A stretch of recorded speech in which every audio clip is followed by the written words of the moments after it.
I've never heard the term monkeys. Is that from Wizard of Oz? Yeah. It's like a term for like, people, and like this is a very malignant example of it.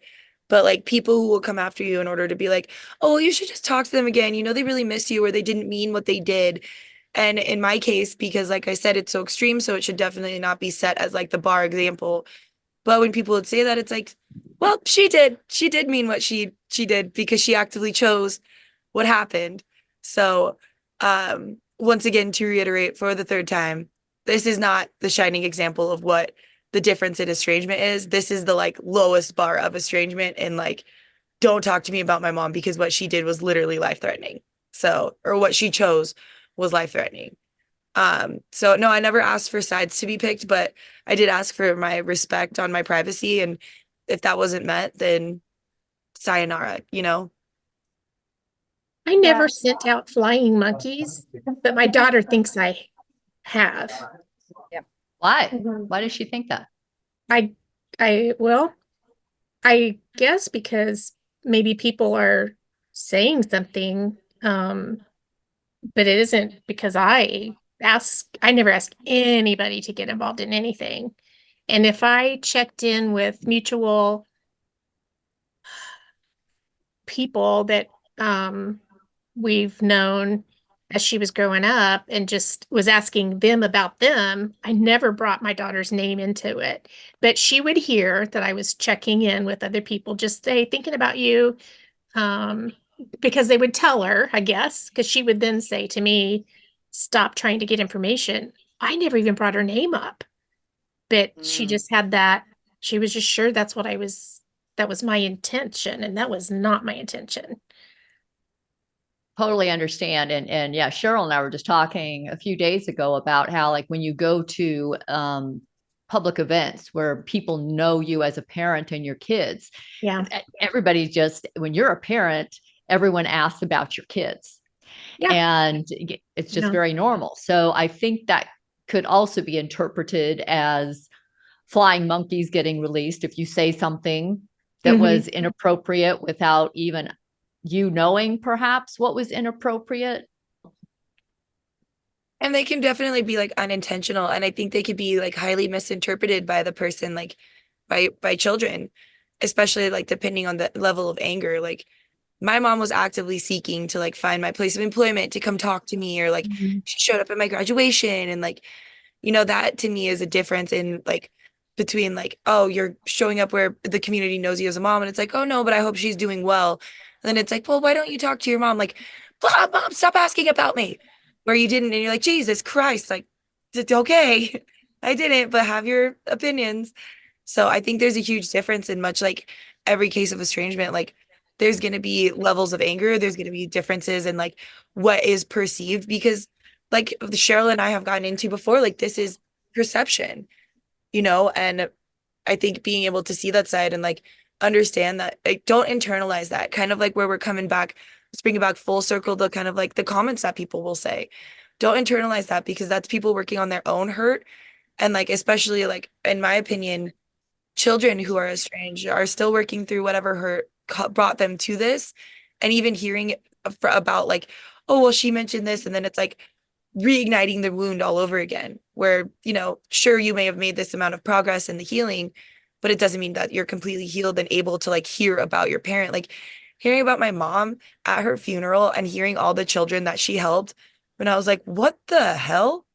Like, what about this child? Your actual one? Are you so for real right now? It hurt. And it was like inflaming. Like, sure, I'm glad that she helped all these other children who were really in need. And like, maybe I had a part to do with that because she wanted to help other children. But even hearing about the good that she did, I was like, you don't know the real her. And that was like me regressing in it. We hear about that in the parental communities, like some parents who just want to love a child are considering adoption. It's really a common topic in those communities, actually. And I get it. You still have nurturing that you want to do and give, and you want it to go somewhere.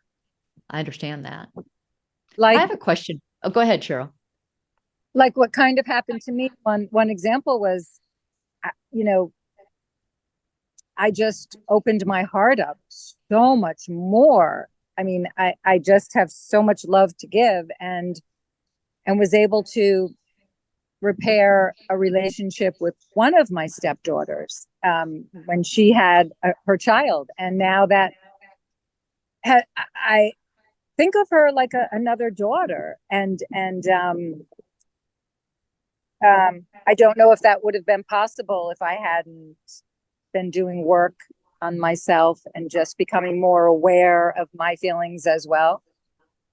It doesn't take away from, the love I have for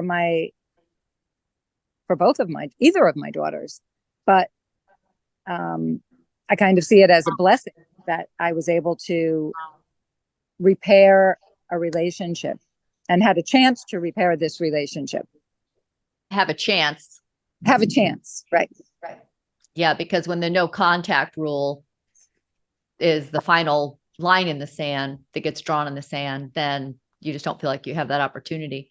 So I have a question on that, but go ahead. I just want to say, sorry for cutting you off. And I told you I'm the proponent because she keeps wanting to estrange from either her mom and her sister or both at the same time. And I'm the one that is like, please don't try to work on it. Try to keep the lines of communication open. Just if you need to take a step back, just make it, don't make it a finite. But I just keep saying, please don't do the 100% no contact. And she, so far it's been working, and they've really been listening to what she has to say and what her triggers are. So I have a question regarding that. So Aaliyah and Jillian. So Aaliyah, you said you're now managing the relationship. You don't want to go no contact. There's times that you could because you have a ton of stuff going on in your life. Your mom's calling you 4 times a day. And I mean, that's a lot for anybody. And Jillian just said, gosh, I'm just trying to keep my head above water. I don't have time. I mean, I don't know how long it took you to respond back to my email, several days. And that's why I was like, hey, just check in. I want to make sure you're doing okay. And you're like, yes. I'm working 3 jobs and it's just crazy. So now let's assume that you both have gone no contact with a parent. A year goes by, 2 years, 5 years goes by, whatever.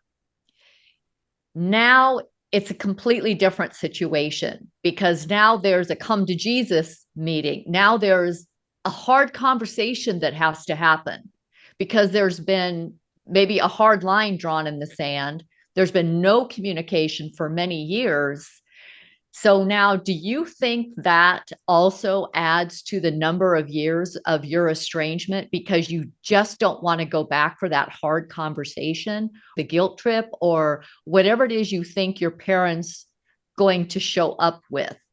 And what do you think that looks like when that day that you decide to reach out or make the phone call or extend the olive branch or just a call to say, you hurt me, I'm angry, here's why? What are those thoughts that are going through your mind, if any? Or are you just like, it's not on my mind, I'm just working really hard trying to keep my head above water?